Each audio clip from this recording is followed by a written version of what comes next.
Hello and welcome back to another one of these unscripted movie reviews where I come out of the cinema and I give my unscripted thoughts on a film. It's another one of those videos, yeah. And today I'm talking about Spider-Man Across the Spider-Verse. I actually got like an exclusive poster for this film from Odeon if you booked it in a certain format at a certain time and managed to get that poster, which I'm really happy with. And it looks great. I think I'm going to move it over to this wall here because I'm getting shelves installed here, so I'm going to have to move it anyway eventually. So I think I'll move it over to like the side of the wardrobe.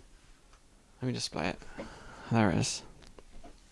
Anyway, onto the actual film. This was amazing. A lot of people are saying it's better than Into Spider-Verse. I think it might be on par in my opinion. I think Into Spider-Verse is so like groundbreaking and iconic in terms of its style, and like the animation and the story is just amazing. It's phenomenal. I absolutely love it. It's one of my favourite films of all time. And then this film comes out, which is obviously the sequel, and it's phenomenal again. Everything about it is perfect, and that's why it's on par. It's another 10 out of 10 for me. Once again, the animation is phenomenal for this film, but they actually managed to like switch up the animation styles, and they're constantly changing animation styles throughout this film as Miles goes throughout these different multiverses and these different worlds, and the work like the animators must have put into the film is just unbelievable. It's just a feast for the eyes. There's a bunch of really well animated fight scenes, really amazing world building. In terms of the story, I think it's just as good as the first. I like that Miles has a good amount of conflict in this film from a lot of people. There's just some really great emotion involving Gwen. I wasn't expecting so much focus on Gwen in this film, and also you get a lot of focus on Miles and his family and his struggles as Spider-Man, and it's really interesting seeing that balance between Gwen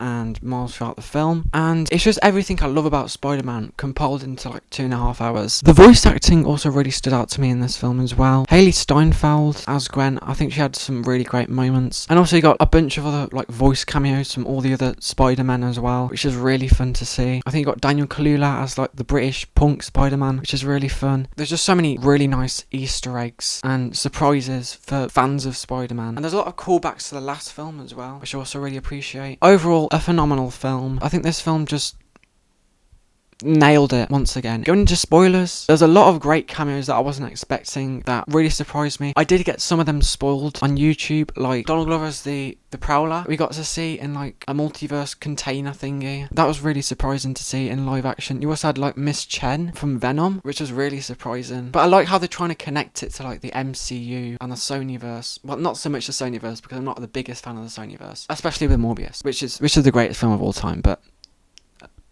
it's not the greatest film of all time. I like that they're trying to connect to the MCU and the other Spider-Man films, because we get lots of Easter eggs from the Tobey Maguire films. In the background, there's like images from the Tobey Maguire films, and there's like clips from the Tobey Maguire films. And then Andrew Garfield's Spider-Man gets like a bit of a cameo where we get to see him crying over Gwen Stacy in Amazing Spider-Man 2. I like how they're merging like live action and all this stuff. You've also got the Insomniac Spider-Man, the 2018 game. It's great seeing all these cameos as a Spider-Man fan. There's also a cameo by Spectacular Spider-Man from the Spectacular Spider-Man show as well, which is really interesting to see. I don't know if it's the same voice actor. I think it might be. It's great seeing all this stuff. It's amazing fan service. It's fan service done right, where it doesn't like slap it in your face like with Doctor Strange or something, where it just feels very forced. I didn't mind Multiverse of Madness, but the cameos did feel proper forced, whereas this, they're more like background details and they don't like add to the story. Also, it leaves on a massive cliffhanger with Miles being trapped in the wrong universe, with himself being the Prowler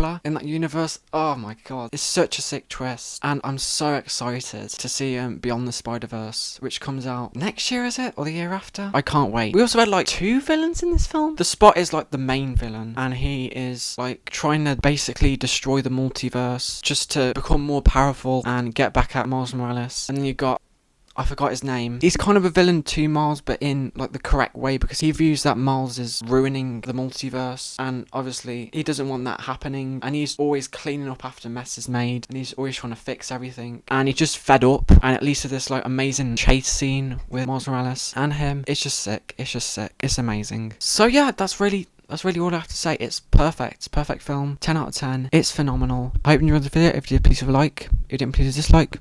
And I'll see you in the next video.